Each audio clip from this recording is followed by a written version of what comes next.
మనం ఎప్పుడు over night positions తీసుకున్న ఎస్జిఎక్స్ నిఫ్టీ అనేది ట్రాక్ చేస్తూ ఉంటాం. ఒకవేళ ఎస్జిఎక్స్ నిఫ్టీ అనేది గ్రీన్లో ఉంటే మన మార్కెట్ పాజిటివ్గా ఉంటుందని చెప్పేసి, ఎస్జిఎక్స్ నిఫ్టీ రెడ్లో ఉంటే మన మార్కెట్ అనేది నెగిటివ్గా ఉంటుందని చెప్పేసి, అయితే ఈ కోరిలేషన్ అనేది కరెక్టు. బట్ మనం ఎస్జిఎక్స్ నిఫ్టీని ఎందుకు ట్రాక్ చేస్తామంటే, ఇంతకుముందు మనకి 6:30 ఓపెన్ అయిపోద్ది అనమాట. దాని తర్వాత నైటు 11 o'clock దాకా మనకేంటంటే ఇది ట్రేడ్ అవుతూ ఉంటుంది. చూడండి, మన మార్కెట్స్ ఏమో 9:15కి ఓపెన్ అవుతాయి, బట్ దానికంటే ముందే ఇది ఓపెన్ అవుతుంది. అందుకని ఇది ముందు ఓపెన్ అవుతుంది కాబట్టి దీన్ని ఫాలో అవుతాం. అట్ ద సేమ్ టైం ఏంటంటే లేట్గా క్లోజ్ అవుతుంది. మనదేమో 3:30 క్లోజ్ అయిపోతుంది మార్కెట్, బట్ ఇది 11:30 అనుకుంటా, ఐఎమ్ నాట్ ష్యూర్.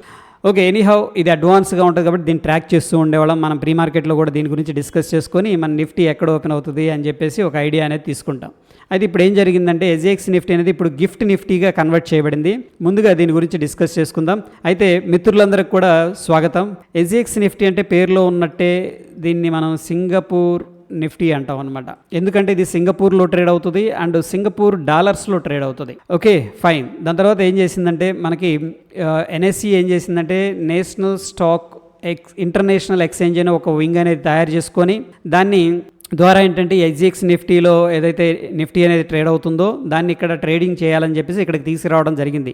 అయితే దానికి పేరు గిఫ్ట్ సిటీ అని పేరు పెట్టారు, గిఫ్ట్ నిఫ్టీ అని చెప్పేసి. ఇక్కడ గిఫ్ట్ అని ఎందుకు వచ్చిందంటే, యాక్చువల్గా ఏంటంటే గుజరాత్లో ఒక వింగ్ ఉందన్నమాట, ఒక జోను. దాన్ని మనం గిఫ్ట్ సిటీ అంటాం. అక్కడ గుజరాత్ పేరు మొత్తం రాస్తున్నాను, Gujarat international financial tech city. Okay, so ఇది గిఫ్ట్ సిటీ అనేది ఒకటి ఉంది. సో సేమ్ మనం హైదరాబాద్లో హైటెక్ సిటీ అనేది ఎలా ఉందో ఒకప్పుడు అన్ని ఐటీ కంపెనీలు వచ్చి వాళ్ళ బిజినెస్ అనేది ఇక్కడ స్టార్ట్ చేసినట్టే, ఇక్కడ గుజరాత్ గాంధీనగర్లో కూడా గిఫ్ట్ సిటీ అనేది ఒక జోన్ అనేది తయారు చేసి అక్కడ చాలా మోడర్న్ ఇన్ఫ్రాస్ట్రక్చర్ అనేది, అంటే పెద్ద పెద్ద ఆఫీసులు అవన్నీ కూడా కల్పించారనమాట. ఇప్పుడు ఫారిన్ ఇన్స్టిట్యూషన్స్ వాళ్ళు ఏదైనా ఇంటర్నేషనల్ ఫైనాన్షియల్ సర్వీసెస్ అనేది చేసుకోవాలనుకుంటే కూడా ఇక్కడ గిఫ్ట్ సిటీకి వచ్చేసి వాళ్ళ ఆఫీస్ అనేది రెంట్కి తీసుకుని వాళ్ళు ఏంటంటే సర్వీసెస్ అనేది చేసుకోవడం అనేది వెసులుబాటు కలిగింది. వాళ్ళకు కొద్దిగా రాయితీలు కూడా ఇనిషియల్గా ఇవ్వటం అనేది జరిగింది. దీనివల్ల ఏం జరుగుతుందంటే, మనం ఫైనాన్షియల్గా వేరే వరల్డ్ వైజ్గా చూసుకున్నట్లయితే ఒక మంచి పొజిషన్లో బ్రైట్గా కనిపించడానికి, ఎందుకంటే మన ట్రాన్సాక్షన్ మాత్రమే మనకు జరుగుతూ ఉన్నాయి ఇప్పటిదాకా. ఇలాంటి వాటి వల్ల ఏంటంటే ఫారిన్ వాళ్ళు కూడా వచ్చేసి వాళ్ళ బిజినెస్ అన్ని జరుపుకుంటూ ఉంటారు. దానివల్ల ఏంటంటే కొద్దిగా ఎక్స్పోజర్ ఉంటుంది. అట్ ద సేమ్ టైం ఏంటంటే ఫారిన్ ఇన్స్టిట్యూషన్ ఇన్వెస్టర్స్ని కూడా అట్రాక్ట్ చేసే వెసులుబాటు కూడా ఉందన్నమాట. సో హోల్ ఐడియా ఇది. అయితే ఇక్కడ ఈ యొక్క గుజరాత్ సంబంధించిన గిఫ్ట్ సిటీలో ఈ నేషనల్ స్టాక్ ఇంటర్నేషనల్ ఎక్స్చేంజ్లో ఇది ట్రేడింగ్ అనేది జరుగుతుంది కాబట్టి దీనికి గిఫ్ట్ నిఫ్టీ అని పేరు పెట్టారు. అయితే దీన్ని మొత్తాన్ని కూడా ఎవరు మానిటర్ చేస్తారంటే, international financial service centre authority అనేది ఒకటి ఉందన్నమాట. ఇది గవర్నమెంట్ ఆఫ్ ఇండియా అనేది ఒక వింగ్ అనేది ఇచ్చింది, ఐఎఫ్ఎస్సి అని చెప్పేసి. వీళ్ళు ఏం చేస్తారంటే, ఇక్కడ ఏదైతే ట్రేడింగ్ జరుగుతుందో, ఓకే, ఇది ఎన్ఎస్సి ఐఎక్స్లో దాన్ని మానిటర్ చేస్తూ ఉంటారు. మనకు గన సెబీ ఏ విధంగా మానిటర్ చేస్తుందో మనకు జరుగుతున్న ఈక్విటీ మార్కెట్ని వాటన్నిటిని కూడాను అక్కడ ఐఎఫ్ఎస్సి అనేది రెగ్యులేటరీ అనేది మానిటర్ చేస్తూ ఉంటుంది. అయితే ప్రస్తుతానికి ఏంటంటే ఈ టైమింగ్స్ మనం చూసుకున్నట్టయితే 21 hours ఉంటుంది అనమాట కంటిన్యూస్గా ట్రేడింగ్. దీంట్లో కొద్దిగా బ్రేక్ ఇచ్చారు ఇక్కడ. దీంట్లో టైమింగ్స్ వచ్చేసరికి మనం చూసుకున్నట్టయితే మార్నింగ్ 6:30కి ఓపెన్ అయ్యి 3:40కి క్లోజ్ అవుతుంది. ఓకే, ఒక సెషన్ ఇది ఫస్ట్. దాని తర్వాత మళ్ళీ ఒక 1 hour 15 minutes తర్వాత మళ్ళీ ఓపెన్ అయిపోయి 2:45 AM దాకా ట్రేడ్ అవుతుంది అనమాట. ఆల్మోస్ట్ 21 hours అనేది కవర్ చేస్తున్నారు. ఇట్లా ఉండటం వల్ల ఏం జరిగిందంటే, ఏషియన్ మార్కెట్స్ ట్రేడింగ్ అవర్స్ పార్షియల్గా ఓవర్లాప్ అయినాయి. అదేవిధంగా యూరోపియన్ మార్కెట్స్ ట్రేడింగ్ అవర్స్ కూడా ఓవర్లాప్ అయినాయి. అట్ ద సేమ్ టైం ఏంటంటే యునైటెడ్ స్టేట్స్ యుఎస్ మార్కెట్స్ యొక్క ట్రేడింగ్ అవర్స్ కూడా ఓవర్లాప్ అయిపోయినాయి. కంప్లీట్గా అయితే కవర్ చేయలేదు, బట్ ఏంటంటే 70 to 80% అనేది ఓవర్లాప్ అనేది జరిగింది. దానివల్ల ఏంటంటే ఎవరైతే ఫారినర్స్ నిఫ్టీని ట్రేడ్ చేయాలనుకుంటున్నారో, మన ఇంతకుముందు సింగపూర్లో ట్రేడ్ చేసేవాళ్ళు కదా, వాళ్ళు ఇప్పుడు వచ్చేసరికి ఎన్ఎస్సి ఐఎక్స్లో ట్రేడ్ చేయడం అనేది జరుగుతుందన్నమాట. ఓకే, ఎనీహౌ ఇక్కడ ఏంటంటే నెక్స్ట్ మనకున్న క్వశ్చన్ ఏంటంటే, రిటైలర్స్ పార్టిసిపేట్ చేయొచ్చా లేదా అని చెప్పేసి.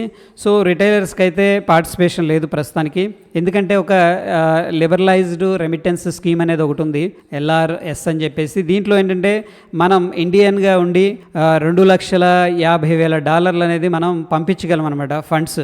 ఓకేనా. ఓకేనా. అందుకని ఈ లిమిట్కి ప్రాబ్లం వస్తుంది అని చెప్పేసి, ఎందుకంటే ట్రేడింగ్లో టర్న్ ఓవర్ కానీ ఇవన్నీ కానీ పెరిగిపోతాయి.